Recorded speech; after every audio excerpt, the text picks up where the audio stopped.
Greetings and salutations, everyone. This is Jason BitBender Brink, and I am here for episode, I don't even know what episode it is, good Paul, for Ahead of the Game. It is episode 38, good Paul tells me. And so we actually have a new system here on the back end of all of this. So I actually get to see Paul in my screen while I am doing this. So um, I assure you, he does in fact exist. Now, as you can see, I am in a craptastic beige corporate hotel. I am still working at setting up an in-person location for some of the company, and so you don't get to have access to me in all of the normal places. I don't have a whole range of monitors. Instead, I have a really crappy hotel room. That's what I've got going for me here. But what I can see is your chat coming in from YouTube. So if you would like to get engaged and would you like to have me answer some of your questions, um, yeah, hop into the YouTube chat, and that's where I will be taking questions. But before we do any of the questions, we're going to go ahead and run through some of the pretty important stuff. We've got a couple awesome interviews today. We're going to be talking to some of the team from Last Expedition and some of the team from The Walking Dead Empires. Make sure that you like and subscribe and follow. And also make sure that you get ready to hear some pretty awesome stuff. HP says that you don't exist, Paul. Is there a way that you can just bring your voice over for just a second so you can argue with them just for a moment? Because it's so fun. That's why, Paul. It's fun. Okay, so we'll just go ahead and run through this. We have some ecosystem updates. And in fact, I really should probably fill out these show notes before I do stuff because we have more ecosystem updates than we are seeing here right now. And Skags, I cannot join the Now Stats huddle. I apologize. Okay, hackathon. We had a hackathon that concluded yesterday. There were 4 teams that participated. The Last Expedition team emerged victorious. I have no idea what any of the hackathon teams did. I thought there were more teams involved too, but there are 30 teams, I believe, that are signed up for the next hackathon at GDC. So that should be a lot of fun. Okay, let's see here. We also have a node vote coming up here next week, and we have at 7 a.m. tomorrow morning, there's going to be an AMA with me on the upcoming node vote and some proposed changes to how the distribution functions in respect to burns. So if you are a node operator, that is something that you would like to participate in for sure. It's going to be 7 a.m. Pacific, mind you. So we should probably that's going to be happening in the Discord, but there may be streams of it somewhere as well, depending on Good Paul's schedule. We have some awesome game updates. Let's see, should I just run through the other game updates, or should we jump straight into the interviews? You know, let's go straight into the interviews since we have people waiting. So. I would like to bring to the stage from the Walking Dead Empires, Zach and Brandon, to discuss their latest updates. How are you guys doing today? Hello, sir. Good to see you again. Good to see you too. Happy to be here. Yeah. Hey, today's an exciting day, Mr. Brink. Do you know what today brings with it? Tell me about it. What does today bring? We have a big update for Tweety out there in the world today. Okay. It is went live this morning, and this is our first server reset. So progress in the world has been reset, but one important caveat here, something that we promised when we went live with the public development build in November, drum roll, and your NFT hero progress did persist. So that was an exciting process that we've been working on with the core tech team, getting that all together. So if you jump back in there, you get to respec your character, put everything back into the skill tree and the talents, and you get to keep going. So all nice. Part of the promise of the public development build and being able to build your NFTs, carry that progress over as we continue to develop. So it was pretty exciting how it went down, how we got everything together, and moving on to the next chapter of the game here. So yeah, it's a big one. It's exciting. I'm stoked, man. I've really enjoyed both playing and watching the process of development. You guys have done some really cool stuff. You've got uh, y- consummate professionals in the space, and you've developed something that's really, really beautiful and fun to play, and the community loves it too. Do you want to share any? What would you say your challenges have been in getting this build out? So probably the biggest challenge of this one was that the interiors tech that we added for the build was a really big piece of tech. Being able to Hmm. transition seamlessly from the external world to being able to go into a building. The police station is our first building. Everybody got kind of a look at that last week. We have the video again, I believe, as well. Paul's bringing up here. So this was a huge hurdle. The game, developing an MMO and being able to move into a space like this, and there'll be more coming as we keep going. So we'll be adding other interiors into the world. And this was a big one. This was really one of the reasons that necessitated the server reset. There was a lot of tech that had to change on the back end to make this happen. So the art team did an incredible job with Mr. Chris Miller leading that up, creating just the way this interior looks, being able to navigate through it. The design team kind of setting it up, and then just the tech team being able to make it happen. And I'm not sure if it comes through in the video, but the transition into the interior is seamless. Like you walk up to the door, I want to go in, and you're in there. Now, question, and this is maybe a technical question, and please feel free to tell me to shut the hell up and don't answer it. When you go into these, are they instanced, or is it part of the larger persistent world? That is a good Or am I question. not allowed to ask that question? You're absolutely allowed to ask it. These are persistent and part of the world. So this is as many players as the zone supports. These interiors support them as well. Also, because Okay. this is the public development build, the things will be added to these as we go along too. We're still working through resource acquisition and being able to distribute them among the maps, among the spots in the zone. So there'll be more places to loot in these as we build them up as well.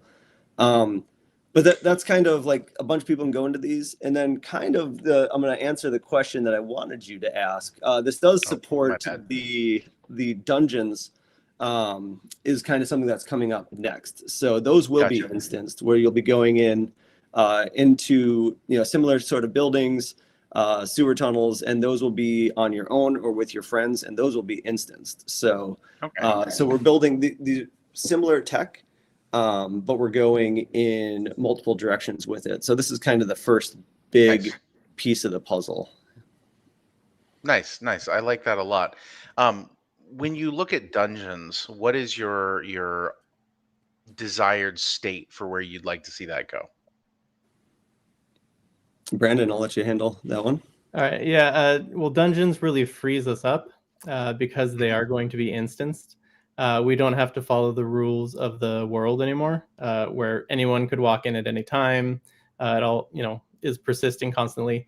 You load in here, you are now in a combat scenario that can be more catered, and you have to flow through it. And it's set up to start exactly where you start. You get to finish. You can have like a boss fight. You get loot at the end. Mm. Nobody else is going to mess it up, or you're not going to show up and everything's already dead. Right. And then Right. we can That's utilize that, by having single player experience where you just go through.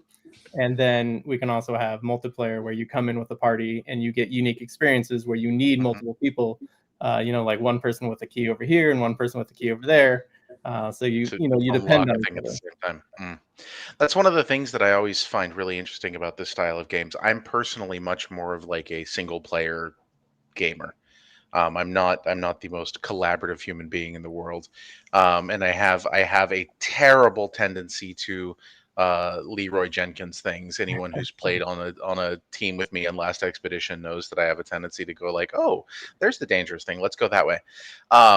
So I think it's great to have an experience that allows that single player thing, but then also allows a multiplayer experience as well. I think that level of flexibility is fantastic. Yep. Yeah. And then a couple other the features that I think are worth mentioning here too. Progress is going to be a lot easier to make in the game. So as you're leveling up your headquarters, when you go to move it, you can now pack it up and unpack everything that you've built. So previously, you may have ran into this. It was kind of a big like. It's a little bit of a pain in the ass to like deconstruct your entire thing, turn it into stuff, put it in the box, move the box. Yeah, that was not fun. Absolutely. And kind of worst of all, there was this exciting moment that when you would get to level 10 with your headquarters in the common zone, you'd be like, okay, I did it, like survived that hard wave. And then you go to uncommon, you build your base and everything is gone. And it just kind of had this moment where you're like, oh my goodness, like everything that I put my resources into, no longer, Mr. Brink. This is, it's all still there. You unpack it. And yeah, we turned this is a silly anecdote, but yesterday we were playing as the team, kind of just making sure that it was as smooth as it could be, ready to go. I got to that point, tested transitioning, and usually that's kind of my rage quit moment. Like, okay, we're good here. Let's. I think I spent another hour playing with Brandon, just laying out my base and basically decorating it, doing everything, putting it together. Base building's a whole thing, man. Like it's a whole experience. Yeah, it felt so good. When the devs start losing track of time playing their own game, then you know it's good.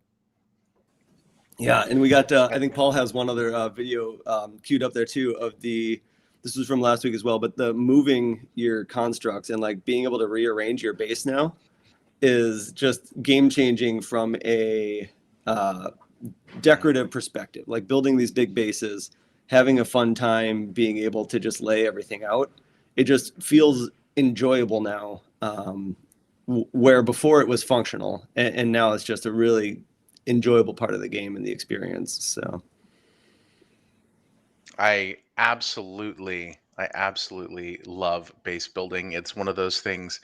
Eric makes fun of me sometimes when we play games because I get way into the base building, like to a potentially unhealthy degree.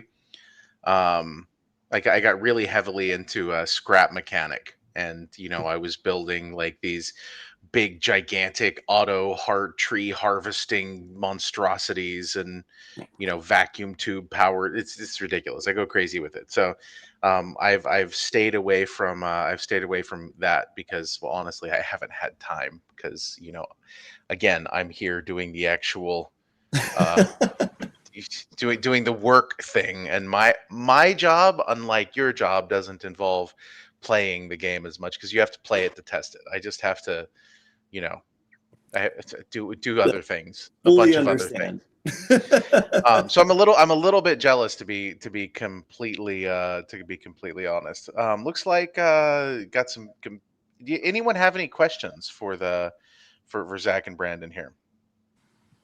While we wait for the questions too, Brandon, I stole the kind of the big updates, but is there anything else that on your mind that's like this is an exciting quality of life improvement? Because we got a lot of them in there too. Yeah, I think the go back teleportation is a big one for a lot of people. I was on Discord earlier, and I know that there was some concerns about how it can kind of hinder the sense of danger and adventure going out, and we are working on advancing it further.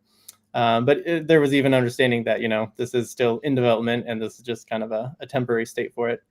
But basically, while you're out gathering up your loot and everything, and then all of a sudden you realize that your inventory is full, and instead of having to then go back and start all over, you can go back to your base, unload your stuff, craft new things and stuff, and then you'll notice at the top of your screen there's a go back button, and it allows you to go back to where you had teleported home from, and you can continue your adventure. So that's big in terms of just making it easier to go out and scavenge and have fun. Less walking. Less walking. That's quick travel systems are always very important in games like this, because otherwise it just gets a little too ridiculous. Any questions that you have, guys? I'm looking at the YouTube chat here. I've got some questions. Crypto Cash Flow says gang gang. Uh, I had to do one of those NPC videos where I just talk about how awesome ice cream is. Okay, ANeeda asks, and ANeeda is not on the stream today because she's wrapped up in a few other things. Will we be able to deconstruct things like cars, lockers, barrels, etc. in the future for scrap metal glass? That's a tricky one. We have so many cars and stuff scattered around the world that if you were able to deconstruct any of them to get that stuff from, we would just have an abundance of these materials. So like we are excited about that sort of content, but yeah, we couldn't just open it up and just be like the entire world's destructible. Well, the reality is too that in and I've unfortunately spent a great deal of time thinking about this over the course of my life. In the unfortunate post-apocalyptic reality, your ability to deconstruct something like a car would be extremely limited, because honestly, cars are pretty damn tough, and you're probably not going to take them apart yourself. So no, you shouldn't be able to just turn a semi-truck engine into scrap, because that's not how that works. Yeah. Video game version is I realized something here. I'm looking at hold on. So that's you. I'm trying to do a reflection of Good Paul here, so everyone can see Good Paul in my glasses. It's not working though. I tried. Everybody. He's the dark spot in the bottom corner. There. Anyway, so let's see. Murphy Gray would like to know if there's going to be a supermarket or a mall at some point in time in the future. I think we do have the external models for it. So if you want it bad enough, your dreams can come true. Oh, there you go. Yeah, I'm trying to remember the interiors we have. We have a farmhouse. There's a bunch that are pretty far along right now. The police station is just that first taste, but as I mentioned this morning on Discord, we're hoping to have all the buildings have an interior. So now I've got a crazy question for you. How do you guys feel about UGC for interiors? Because I've seen your interior building tools that you guys have and stuff like that. I think it would be really cool to, package that up and turn the community loose on interior building, and have a little bit of a contest surrounding it and see what happens. That might be a terrible idea, and Zach may DM me later saying, "Jason, what have you done?" But I thought there are no terrible ideas, Jason. There are no terrible ideas. No. I've heard some terrible ideas. I promise. I've definitely heard some terrible ideas. My job is cleaning up people's terrible ideas that got pushed to implementation. So I definitely think there are terrible ideas. How do you feel about that as a general concept? You could also just say, "That's a terrible idea, Jason. Never have that idea again," and I won't. But no, it's a cool idea. I've had friends work on UGC centric games, and also games where a lot of player creativity. Brandon may have worked on a well-known one at one point, just unleashing player creativity, less UGC, but it takes a lot of tooling to really make it work and to make it worth it. Unity gives you a big leg up with that, but it's still it's not a slam dunk, but it is an interesting thought, and I will not say it's a dumb idea. I think it's a neat thought, because they are cool to make, and playing with stuff like that. I remember as a young wee one playing in the Half-Life creator engine and everything like that, and just trying to lay out levels. It was neat. I don't think I ever got something that worked. Okay, there you go. That checks out though. Yeah, it was still neat. It's like, oh, look at it, you can make games, and it's like, no, this is above and beyond my skill level. I love those like early super optimistic, when you're in middle school and you're like, I'm gonna be a game designer, it's gonna be great. I bought Game Builder 2.0. And then you're like putting together these craptastic sprites and things like that, and then realizing that this is all much more complex than you thought it was to begin with. Um, I used to talk to people who wanted to be a game developer, and it's like, look, go try to be a game tester first, and play broken games a lot.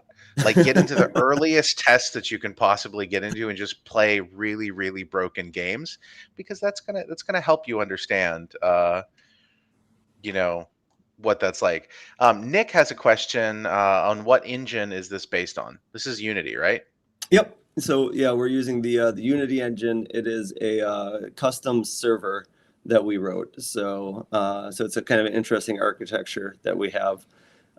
We've, for anyone familiar with our suite of products and everything, it's a very engineering centric company, started that way, and so we wrote our own engines with the mobile titles that we worked on, and then not until later did we start using Unity for a few things. And yeah, Unity's great. It's everything has its pros and cons, but yeah, we still couldn't do everything off the shelf, so we had to write our own server, which was fun.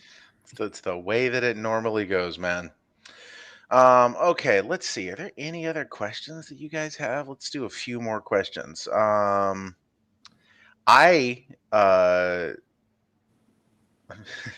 what did you miss, John? You missed a bunch of stuff, man. You're half an hour in. What did you If miss? only You're there not was a gonna- way to Right? go back. And You're gonna have to watch it again, John. I'm sorry.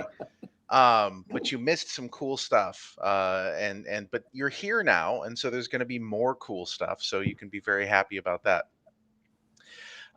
The other thing, the question that I have is, do you anticipate? Actually, I probably shouldn't ask this question. This is one of those questions that might get me in trouble. I was gonna ask a question about future tie-ins and and continued use of IP, but then I realized that, like, that's probably like a BD question that I should probably go ask Blake or something, and Oh, not you guys. yeah, you can Um, ask. I mean, we have a great relationship with AMC. They're fantastic people. Mm. The Ones Who Lived is premiering a week from Sunday. So Ooh. that is the Rick and Michonne show. Very excited about that one. Back. Yeah, I have an so ancient Michonne. I'm pretty stoked about my ancient Michonne. that's awesome. Yeah, that's she's definitely one of my favorites. Huge fan favorite. So I think there's a lot of excitement around the show. Brandon pointed out earlier today to me that they had the Sphere, the Vegas Sphere, was lit up with a promo for the show yesterday. A nice Valentine's Day tie-in for the love between Rick and Michonne. Yeah. So I know there's a few fans in the Discord of the show as well. I hope they tune in and check. Who isn't a fan? Like, everybody's a fan, right? Like it's the Walking Dead is very much a. Actually, I think I'm legally required to say AMC's The Walking Dead is very much a cultural phenomena, in that, what has it been, like 12 years now or something like that? Like, it's been going for a while, right? Yeah, I don't remember Like, the first premiere, but yeah, the original show did 11 seasons, and then so it's been way more than that, because the original show's been off for a few that was years now. Good, Paul. Can you find out what year that initially? Good. Yeah, Paul it's so the Daryl Dixon spinoff was in October, I believe. That was a fantastic one. I like to get people together and watch the show. Yeah, 14 years. So yeah. Wow. It's a whole generation. That's absolutely nuts. That's very cool. Yeah, it's a wonderful IP to work with, and once again, the folks at AMC are fantastic to work with, and it's just been it's a blast to be building this and to have these new shows coming out as well, being able to tie in We do have some enemies that'll be coming into the game soon that are a tie-in from the Daryl Dixon show. So that's exciting. Interesting. And then a little future further out will be, we've seen them in the previous OG show, but they'll have more of a central role in The Ones Who Lived. So, Oh, yeah. who is this? Do I not know? The Brandon, I'll let you take it. You haven't I'll give the hint that they're not all walkers. there you go. That's a good tease. Yeah. That is an incredibly good tease. That's a Smiling Monster that's going to need to be in your recap. So those of you guys who don't know, I highly recommend that you follow Smiling Monster. Because even though he was late today, which I think is a grievous dereliction of duty, Smiling Monster does some of the best ahead of the game recaps. And so you should definitely follow him on the Twitters. Because that's where you're going to get the news, and that's where he's probably going to say like, "Oh my God, they did this at this time," and it'll be a great recap for everybody. Well, Zach, Brandon, is there anything else that you would like to toss in here? Any other leaks or I mean, you guys, this has been pretty leak heavy already. I would just say play the game, download it, twdempires.game or just gala.games. If you grab the client there, either way, jump in there, play, have some fun, tell your friends, and just keep enjoying. Like we love making it for you all. The just being able to get that community feedback keeps us going. It's very exciting. So keep playing, keep giving us the feedback, and we'll keep making a fantastic game for you. Doug Sunny. Oh, there you go. Yeah. That's what Doug Sunny wanted us to remind you of, is that there's going to be a live stream on Tuesday where people will be playing Tweety. I may join. I will try to join. You guys should probably be there, given that it's your game. I'll be there. And the community is, of course, more than welcome to join in and come hang out as well. So with that, I will let you guys go, and we'll just roll right into the next interview. I mean, it's a lot of updates today, guys. Okay, so now I would like to hold on. Let me bring my next little cue card thingy up here. Is there anything I missed there? No, that looks like it. Now today we also have a live interview with Mike Klopper or Michael Klopper. You're gonna have to let me know which one he wants. I've always called him Mike. Maybe I did that wrong. Maybe I should have called you Michael all of this time. But we're here to talk about. We're here to talk about Last Expedition.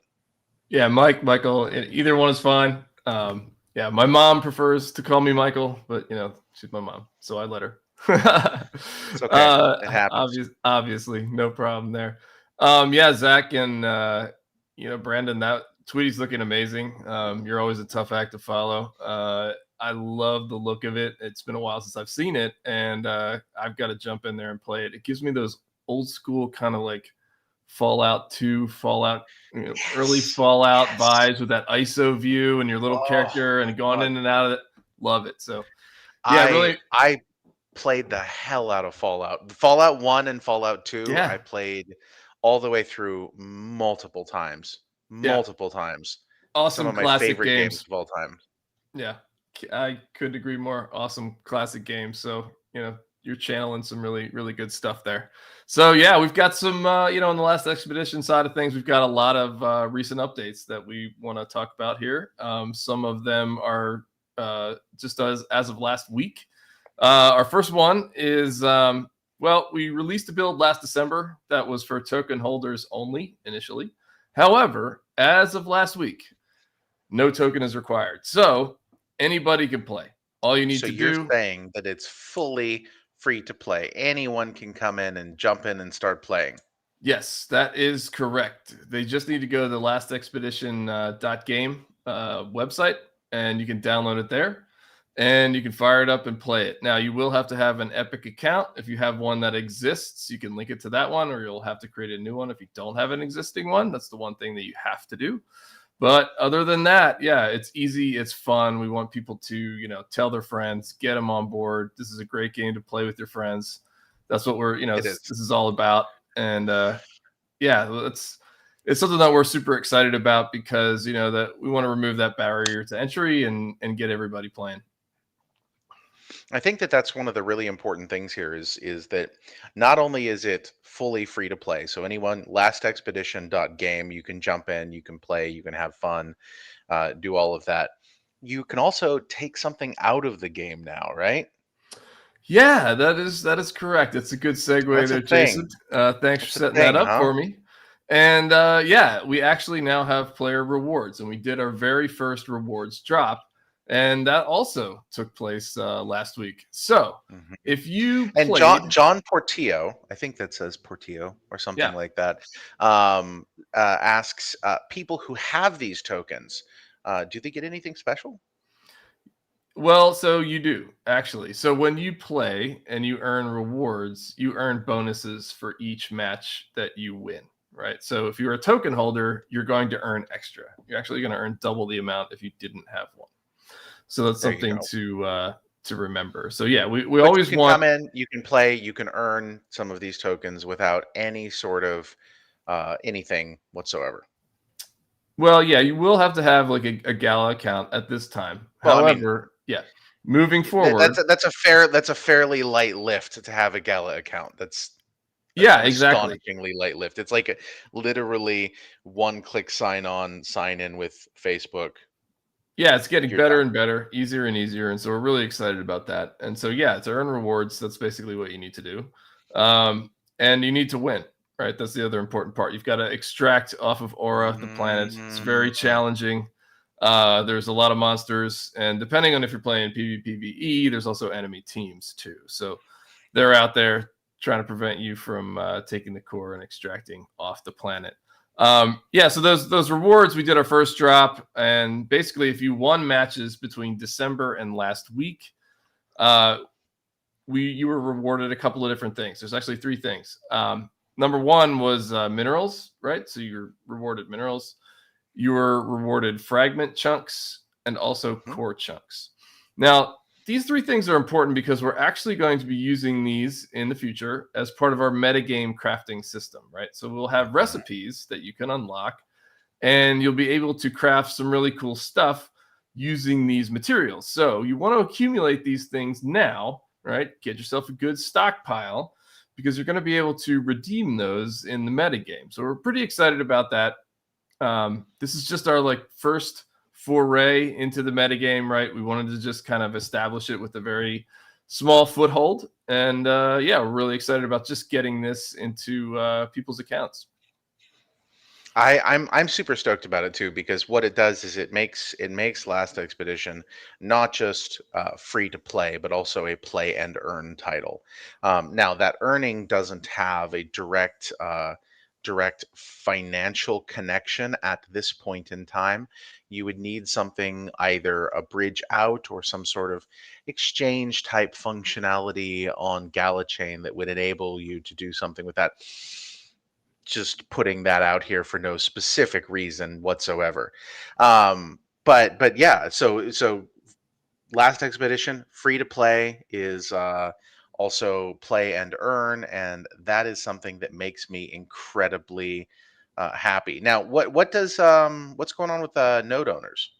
Yeah, so well, I don't. Okay, we will get to them because I don't want to ignore them. They're a super important part of Okay. our community. But I just want to say, like, moving forward, rewards are going to be issued on a regular basis, and so those are going to be accompanied by a leaderboard wipe. So every time we wipe the leaderboards, rewards will be issued. So we're super excited about getting that going. And so the next one will take place 2 weeks from now. So you get an extra See week in there. what are the rewards on the leaderboards? What do you get for placing on the leaderboard? Well, at this time, you know, right now we have some big plans actually for that. I don't want to reveal them yet, right? But Okay. we're going to do some really exciting things with the leaderboards, and that's for another time. But I right hope that you now, guys. we are, you know, what we did was with the leaderboards for this initial release was we want to make sure they were functioning correctly. which they are, and checking that information against the back end to make sure, these things are properly synced and are working, and the algorithms that we're using to rank people are working appropriately. Right. And so, yeah, we have good news to report there. So we're super happy about that. And again, that was sort of our first foothold into leaderboards and just getting them functioning. And there's still some work. There's obviously work that we need to do. There's always work. There's always work. But yeah, they're not perfect. And but yeah, let's get to the node owners, right? Because we've got rewards for you too. And what's really exciting is that they will be we'll be kicking off that process tomorrow. So tomorrow we'll look to drop node owner rewards. Now it might take a little while to work its way through the system. So please be patient with us. This is the first time that we've done this, so sometimes it takes a little longer to work through the process. But yeah, we're excited because we're not leaving you out, right? So if you own a node and matches were played on it, you'll be getting rewards as well. So yeah, we're not leaving you out. Well, that's fantastic. Answering your question, Murphy, they say it's like spider tanks, but materials are NFTs. Not NFTs. They're actually fungible tokens. So it's like a token. Yeah. How many spots does the leaderboard go? So right now we're only displaying the top 20, right? So that's it. Honestly, on the back end, it's as many players, as are participating, right? But for now, right, we display the top 20 and where you are, relative to that. Okay. I dig it. I'm very excited about the future of Last Expedition because it is one of the games that I enjoy the most. And it's the game, honestly, that I've had the most time playing, which I think is pretty phenomenal. Yeah, I mean, we've had some good times, right? Every time that you play, we have good matches. Yes, as you have pointed out earlier in the broadcast, you are aggressive, which always makes for good competition. You're not afraid to throw down. Until I run out there and Timbo Slice snipes me in the head from point blank range. I know that's not a thing. You don't snipe from point blank, but I get like drilled in the head. Get lasered by him. Yeah, just because I'm being too aggressive.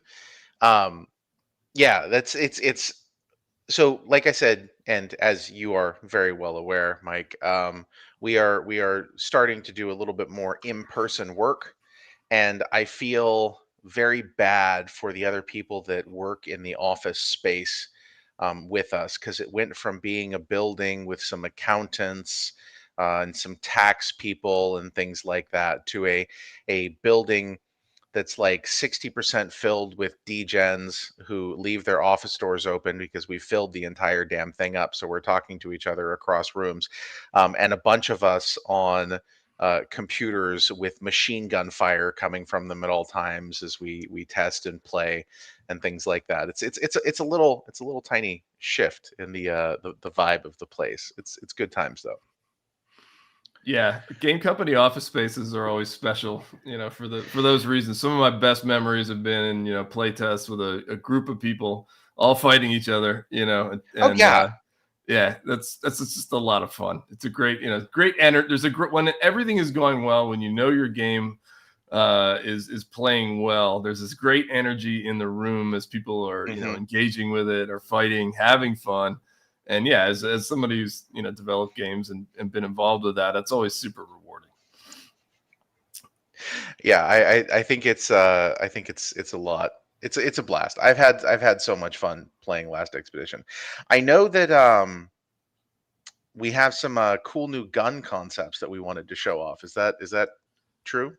Yeah, actually, that is true. Yeah, we've got some really good stuff here. That you're looking at what is called the Hagelsturm, which Hagel is actually hail, so it's the hailstorm. But it has sort of a German name, a German manufacturer, and Hagelsturm. Yes, the Hagelsturm, and it is an awesome looking weapon. This is something This is like a heavy machine gun. Light machine gun? It's an LMG, right? So it is a high, the magazine is enormous on it, right? So it has a kind of a not the highest rate of fire, of course, because that would be ridiculous, but it's a great weapon. It lays down a lot of suppressive fire, both for aliens and against, players, right? You don't want to stick your head up when somebody's got one of these things and they're just laying it down. Yeah, the concepts are looking great. We work with some really talented artists, and it's just really cool to see these things kind of come into life, because we have a blockout weapon in the game right now for this, which is silver, and our animator basically puts these things in a block form, so we can kind of see, okay, how is this from a position standpoint? How is it going to look on the screen? When I go ADS with it, where is it gonna be? And so yeah, these block-in guns are just that. They're rough and crude, and they've got like a one mono silver texture on them, and it's so cool when you get these things in the game and they sort of just res in like that, and it's like, okay, I'm holding the real version of this, and Right. it's just awesome. So yeah, we've got a couple more of these too. So if you want to go to the next one, yeah, this is probably one of my favorites. It's the DMR, right? This is a semi-auto rifle. What do they call that one? Yeah, it's the Lynx. And so yeah, this is the Lynx. The team, basically, we have these contests that on.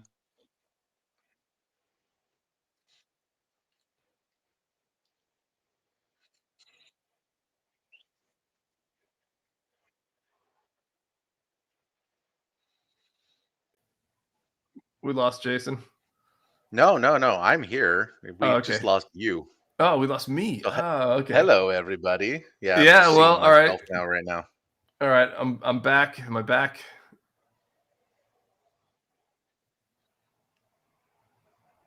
And yeah, I got a few people saying that the game looks awesome and the graphics look super cool. Play the game, lastexpedition.game. The graphics are so much cooler than they look just on this right now. So, there's yeah, it's very, very, very cool. And the sound, again, just absolutely on point. It is terrifying when a Ravager comes out of nowhere. There we go. Hey, I'm back. You're back. Good to be here. Yeah, I was just saying, yeah, the Lynx is one of my favorite weapons. Jason mentioned the sound. Yeah, we've been really fortunate to work with some in-house Gala folks, as well as some of the folks on our team, to really put together some really compelling sounds for both the weapons and the creatures and just the environment itself. And having these things res in helps make the world living and believable. And it's just, just a feeling of exhilaration that you get when you just rip off, like 5 or 6 shots with one of these big, heavy weapons, and we want that sort of visceral kind of feel to them, that punch, and that bass, and you hear it in your headphones, and it just feels very satisfying to just lay down fire, right? And that's, when you're making an FPS, that's integral, right, to the experience, is creating that feel, because it gives each of your guns a true personality, right?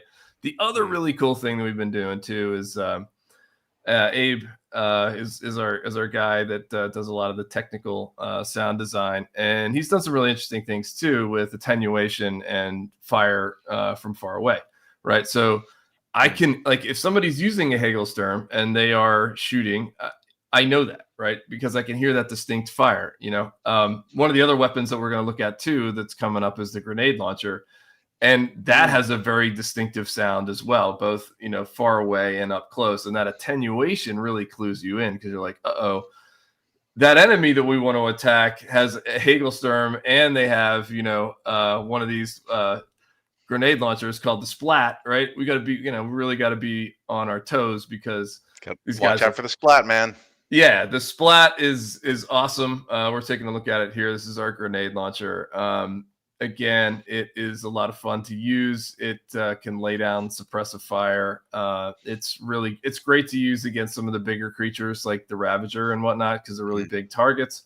It's explode on contact. And so it's really helpful too at times, even in PvP, just when you get in a situation where if you have high ground and an enemy team is trying to approach you through like a choke point, you can just feed these shots down into that narrow canyon area, and really just, like, it's an area of denial weapon, right? Where they're smart people aren't going to charge through that, right? So Right. yeah, it's a lot of fun to use. It's challenging to go up against, and so yeah, these weapons are, these are the things that go into an FPS that are the tools, and so Right. the better those tools are, the more capable they are, the more fun they are to use, right? The more fun the game is to play. So yeah, we're really excited to get these new models in.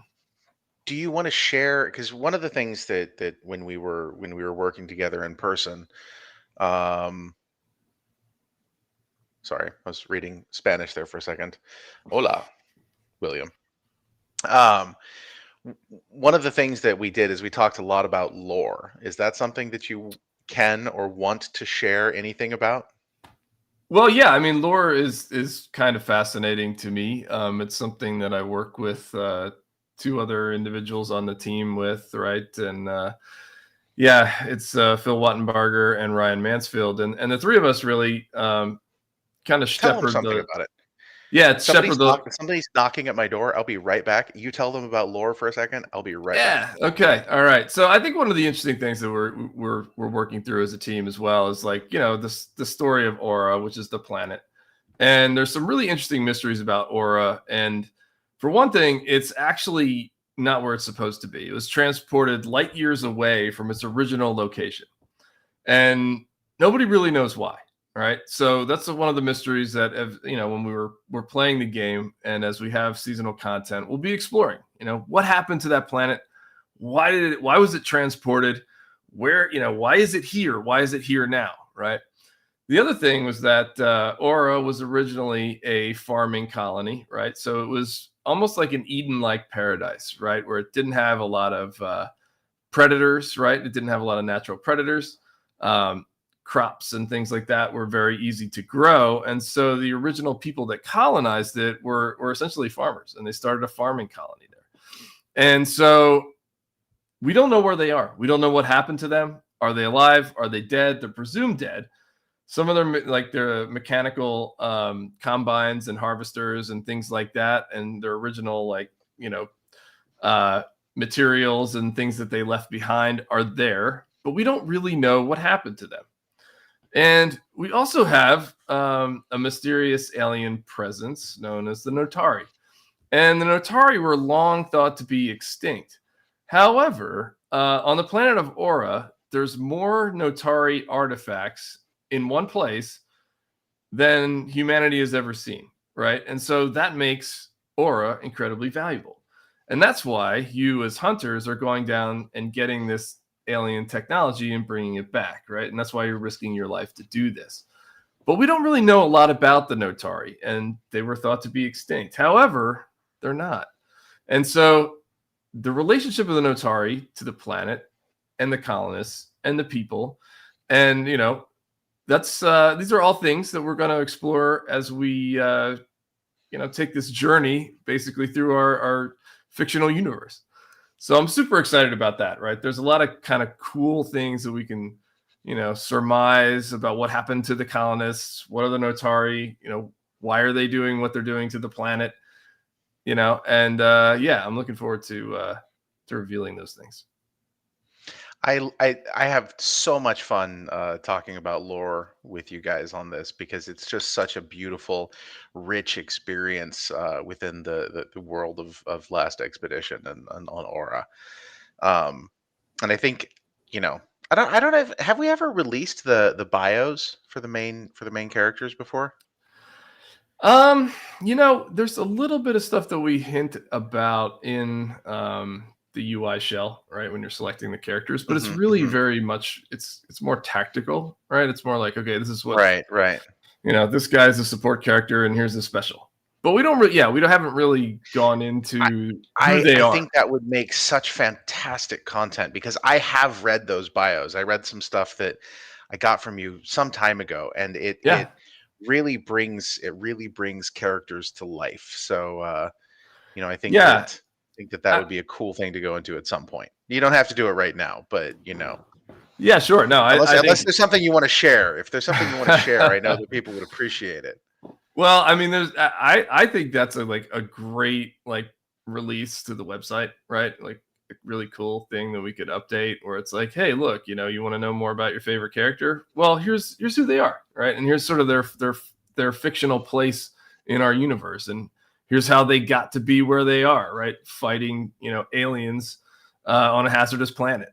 So everybody, each character has a story to tell. They have a role to play, and their journey to the station, as it's called, which is the closest thing to Aura, and how they got there could be really interesting to dive into.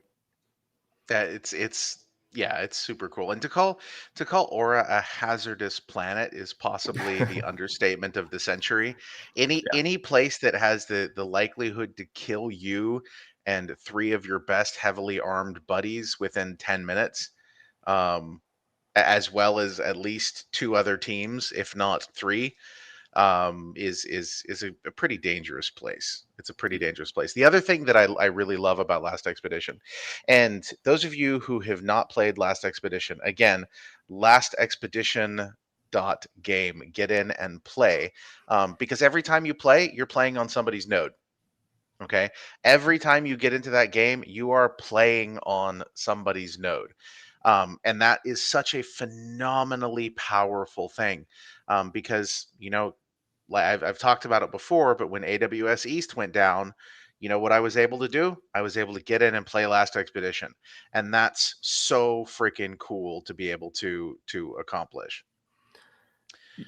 Yeah, I just got to say too, I want to thank the node owners, because they make that possible, right? And so there's a couple of cool things that you'll notice about the nodes, and they have their own customized names. One of them that I play on, which is a very challenging one, is actually called Get Wrecked, appropriately, right? And been on that one before. Yeah, that's a tough one. And the other thing to talk about too with these is that so folks, you can buy NFTs. People that own nodes know this, but you can buy NFT creatures, right? And so we did a series of ancient creature NFTs, and you can load them onto your node. And what that means is that it makes the encounters all the more difficult, because these are very high level creatures that you're now fighting. And so what that also does is that we have what's called a threat level. And so for every creature that is on your node, that raises the threat level. So you'll often see if you fire up the game and take a look, that there is a threat level associated with each server. So if you are brand new and you haven't played before, please read the tutorial first. Okay. Yeah, hit tab to craft. And that was my second thing, which is make sure when you are on the planet, hit tab to craft. We now have prompts for all this stuff in our newest build, but in this older December build, we do not. I just feel bad for people running around with a mining laser trying to kill aliens. It's not so effective. But it does not work well. It does not work well at all. Yeah. And so so please, pay attention. You do not want to jump on a server with a 3,500 threat level value. You are going to get smoked. Go for one that is more of an entry level one that is lower, maybe a 15. The creatures there are not going to be so difficult. I will say this: it is balanced for 4 players. So, we're working on that as well, but we wanted really to balance it first for that core audience, and then we wanted to step it down from there.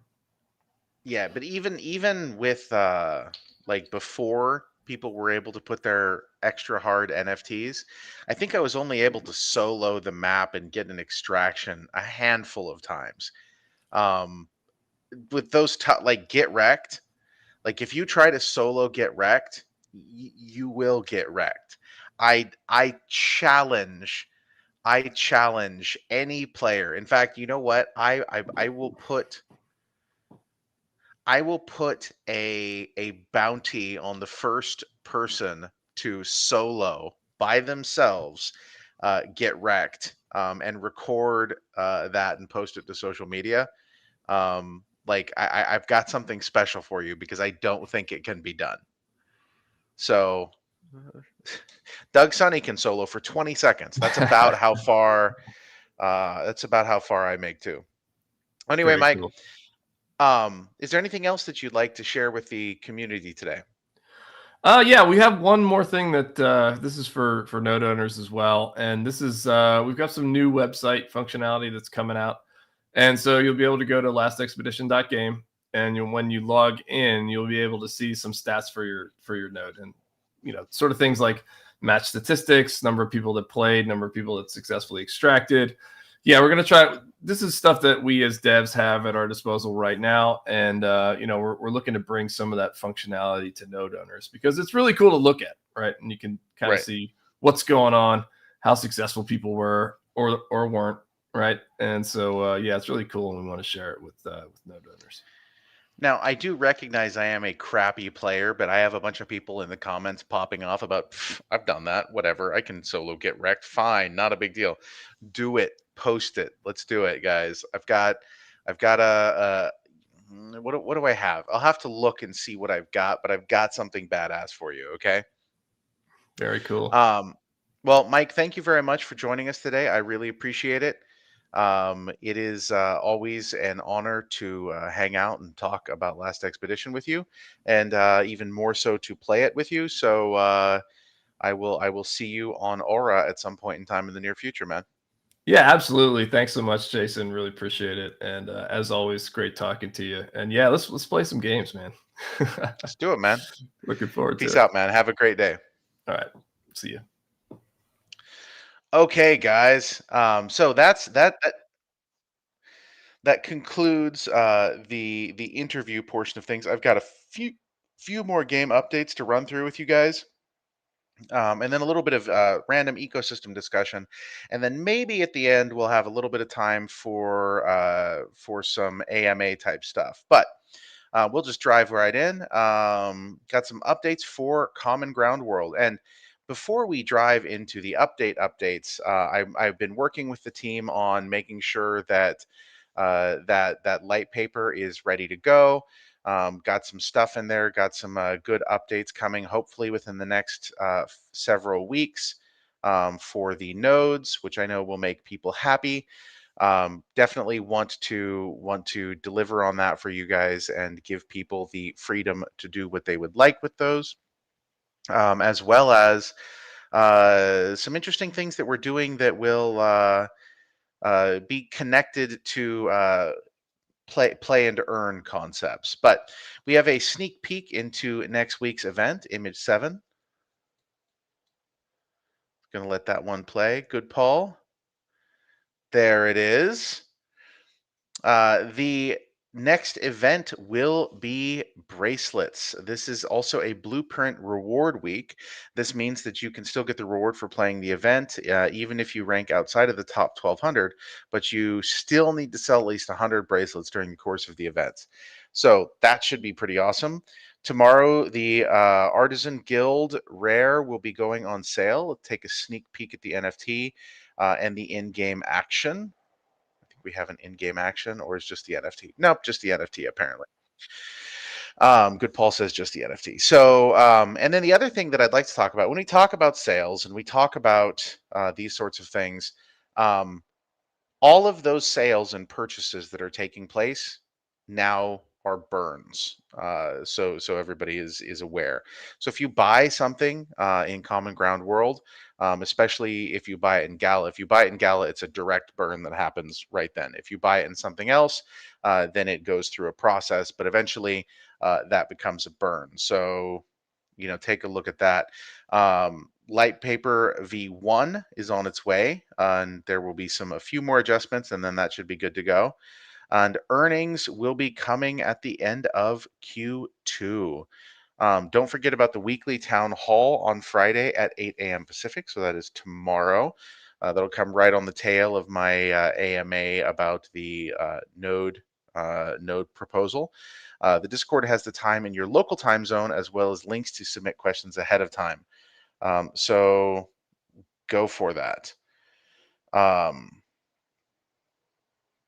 Okay. Crypto something asks, I can't read that.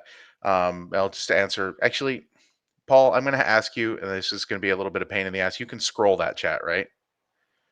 Or can you not? I don't think you can. I think that so I have just so everybody knows, I have a chat screen on half of my window. Um, and you know that is I can't actually scroll it. So anyway, CryptoGates, I'm going to answer your question about Last Expedition. So only nodes that matches are played on get rewards. So only buddies of buddies get rewards in Last Expedition. No, not necessarily. I don't have any buddies. I play on different nodes all the time, as does everybody else. You can always invite people to play on your node, and in the future, you will be able to do things that make your node more enticing. So yeah, your node has to kill people to get rewards because that's how the ecosystem works there. Okay, let's see. Mirandus, update on Mirandus. Thank you to everyone who made it all to the tavern beer session at the Mirandus offsite. I personally heard it was awesome. I saw some pretty cool pictures of people. I got some DMs from people saying, "Why aren't you here, Jason? I want you to be here." Wished I could have been. Got tied up in some other stuff here, so that was not able to make it. But team said they received amazing feedback, and I heard a lot from the community that said that they really enjoyed it. Yeah, the Mirandus edition article just dropped. I'll take you through the work. It will take you through the work that they did in Q1 and what to expect in the near future. You can find the article links in Discord. There's a video that is a share this week. Team has been working on audio creation.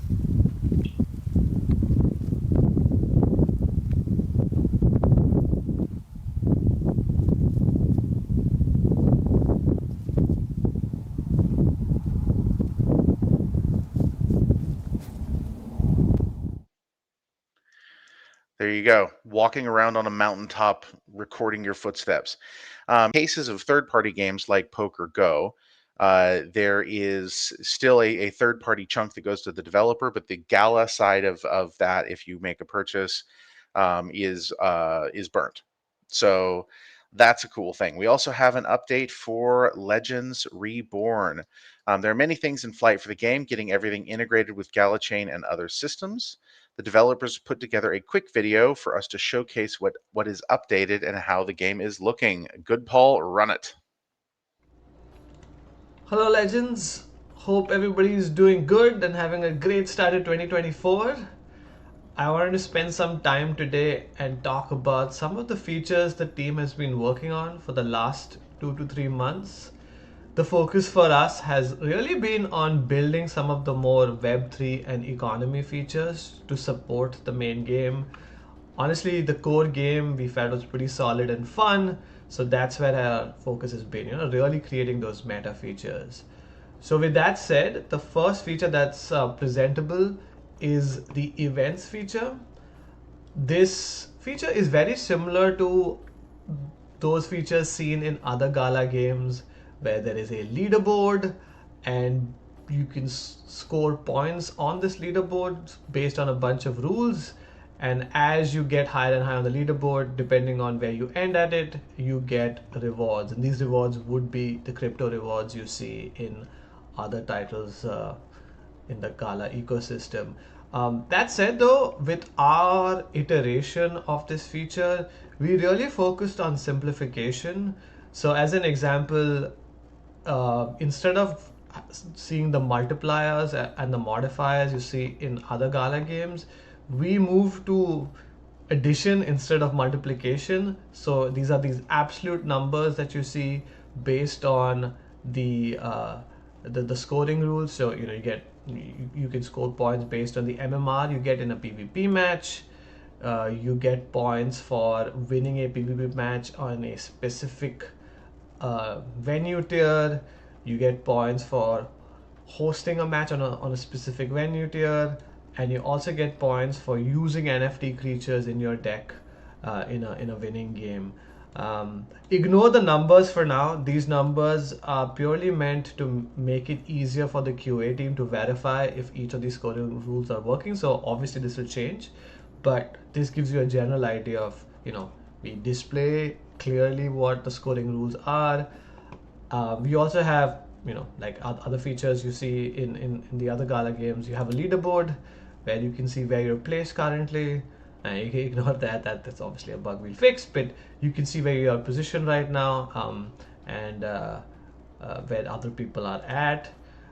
You can also access the rewards, which indicate the rank or the rank tier you need to be to get the corresponding reward. Again, our focus on clarity means that we don't want to give you a percentage where you have to do calculations yourself. We want to make it as clear as possible to a new user or even an established user on what rewards they will get at the end of the event. So yeah, let's just go back. And yeah, here's a quick summary whenever you come into the page, what rank you are, the possible rewards you'll get at the end of the week, and the total points you have. So the client side or the front end of this feature is ready. We're ready to roll on. The Gala engineers are working really hard to get their end of this feature working, but pretty excited to see this feature get into the hands of our players. So that's one feature. The second feature we can talk about is also pretty similar. It's a battle pass feature. It's again a very progression based system. Those familiar with battle passes in other games will probably recognize what these features are. But essentially, there's a track. You get points for finishing PvP matches, as well as we give you a few points for doing practice games with bots and with players. And each time you progress, you go up on this track and you unlock rewards as you keep accumulating points. For now, there are 3 types of rewards we have through the battle pass. One is dragon stones, which would be the currency used to open gacha and possibly other actions in the game. We also give out action cards that go into player inventory. The third reward is fairly interesting, at least we think so, we call these seasonal creatures. So unlike limited time creatures, which would probably go away in a week or two, seasonal creatures stay with the player till the end of the season. So you have access to these creatures for almost 30 to 60 days. That's still undecided, but it really is a huge incentive for players to get through these milestones, to unlock these creatures, to give them more flexibility in deck building. So these are the 2 features that we have for today. The team is also working on some other features like crafting and NFT minting, where you can convert a action card into an NFT. We also have rentals that is being worked on. So stay tuned for other videos that'll detail that further. But yeah, we're excited to see this come to players, and as always, we'll see you at the tables. That's awesome. I'm really looking forward to Legends Reborn. Those of you guys who don't know, this was a game that had been canceled by the original development team, and we were able to pick it up, or actually by the parent company of the original development company, and we were able to pick it up and help get it stood back on its feet so that development could continue, because it's something that we have a tremendous amount of faith in it. So that's something that we're pushing hard here. Now, got some questions here. Let's see here. We've got a question. Was that a mock-up or was that the actual game? That was an actual game. I can't read your name very well. It looks like VYIO or something. VO. Actual game. So that's what it actually looks like, not just a mock-up. And let's see, Gala has a high score on Certic, but did they validate anything regarding GalaChain? Yes, Certic does work very, very closely with our team on GalaChain. And in fact, they're working on a validation of a TPS report right now. And that's not the office space. That's not an office space TPS report, but an actual transaction per seconds report. So you guys can see that and have it all validated and stuff. So they're going deep and looking at absolutely everything connected to it. So let's see here. In terms of bans, that's I don't handle that, so nothing I can do for you there. Sorry. Again, can't read your name. Resolution is terrible on this coming through. I can just barely read the chat, Paul. But yeah, that's that. Again, not Paul's fault. It's just one of those things. Echoes of Empire, we've got a new build. It came out Monday the 12th. This should fix the Intel Mac-based issues that we're seeing during the install. I have not had a chance to jump in and play this yet. I'm going to be checking it out. I know that I've seen some people talking about how they would like to see more earning. That's something that I'm working on the back end here with pushing some stuff through. I'd like to see what can be done there, but yeah, that's something that we will hopefully see in the near future here. And then just some general updates on Gala Games plays. We had a fantastic time playing Common Ground World with Farmer Michelle Tuesday. Check out the video to get a glimpse of the game. Tomorrow, we're going to be playing Last Expedition. Come join us. I might be there. I'm not 100% certain. We'll see. There will be a live stream, or there is a live stream schedule that has been published to our knowledge base, so you'll always know where to join us. And so that's what I have for the normal programming. And I was going to stick around and do some AMA stuff, but my Slack is blowing up because people have some questions about stuff that I need to go answer. So I'm going to leave you guys here. Make sure that you like, subscribe, and follow. And oh, Masaf, freestyle football, I mentioned a few weeks ago, that is a game that has been removed. So that's not going to be happening. It was a mutual thing because they wanted to go in a different way because they didn't want to do NFTs or chain integration. And that's kind of our thing. So if you don't want to do NFTs and chain integration, then we'll just mutually go separate ways. And that was fine. So yeah, that's what we got for today. Thank you guys very much for joining, and I look forward to seeing you next week, where hopefully I will be back into I will I will be back in my office with my actual setup. We'll see. Not 100% certain that's going to happen, but yeah, we'll go from there. Thank you guys. Peace. BitBender out.